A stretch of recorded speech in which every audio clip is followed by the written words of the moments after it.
नमस्कार मित्रांनो, आज आपण घरगुती गुलकंद कसं बनवायचं ते पाहणार आहोत। बऱ्याचदा बाजारातून आपण वस्तू घेतो पण आपल्याला माहिती नसतं की ती भेसळयुक्त आहे की नाही। बऱ्याचदा रासायनिक प्रक्रिया केलेल्या वस्तू असतात, त्याच्यामुळे ते आपल्याला अपायकारक ठरतात। म्हणून आज आपण घरगुती असं भेसळ नसलेलं गुलकंद बनवून पाहणार आहोत। तर सुरुवातीला आपल्याला 3 गोष्टी महत्त्वाच्या आहेत। त्याच्यापैकी एक गोष्ट म्हणजे गुलाबांच्या पाकळ्या, ते पण देशी गुलाबाच्या। तर हे 7 ते 8 गुलाब मी आणलेले आहेत, त्यांना स्वच्छ धुवून घेतलं, त्यांच्या पाकळ्या काढून त्यांना पंख्याखाली वाळवून घेतलं। त्याच्यानंतर दुसरा पदार्थ आहे पिठी साखर। तुम्ही साखरेऐवजी गूळ देखील घालू शकता, पण मी साखर यूज करतोय। तर इथे पिठी साखर घ्यायची आहे। आणि तिसरा महत्त्वाची गोष्ट म्हणजे काचेची बरणी। आता ही जी काचेची बरणी आहे तुम्ही स्वच्छ धुवून पुसून उन्हात वाळवून घ्यायची आहे। सध्याला ऊन नसल्यामुळे मी गॅसवर त्याच्या फ्लेमवर धरून घेतलं आणि त्याला स्टेरिलाइज करून घेतलेलं आहे।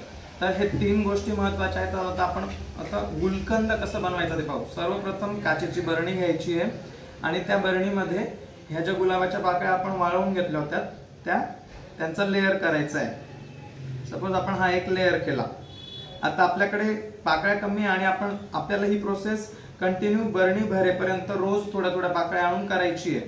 त्याच्यामुळे तुम्ही रोज हे करायचं आणि मग 7-8 दिवसात जेव्हा बरणी भरेल तेव्हा तुम्ही काय करायचं की तिला लॉक करायचं, एअरटाईट करायचं आणि 21 दिवस किंवा 11 दिवस किंवा 15 ते 20 दिवस साधारण तुम्ही उन्हामध्ये तिला वाळवायचं किंवा मग उन्हामध्ये ठेवायचं आणि मग ते गुलकंद तुमचं 21-22 दिवसानंतर तयार होतं।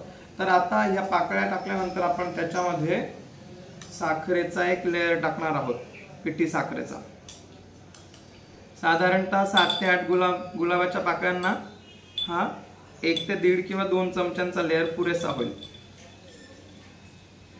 जास्त नाही घालायचं आहे। आणि आपल्याला हा लेयर याच्यात एकजीव करायचा आहे थोडं पाकळ्यांमध्ये साखरेचा। आता हे मिश्रण एकजीव केल्यानंतर आपण याला तसंच सोडून द्यायचं। तर आता प्रत्येक दिवशी पाकळी साखर, पाकळी साखर, पाकळी साखर असं करत 7 ते 8 दिवसात ही काचेची बरणी भरली की हिला बंद करायचं आणि 21 दिवस उन्हात ठेवून द्यायचं।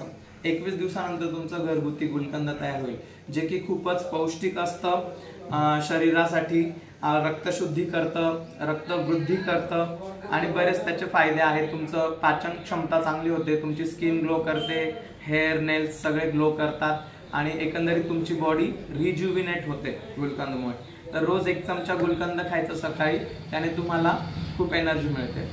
धन्यवाद।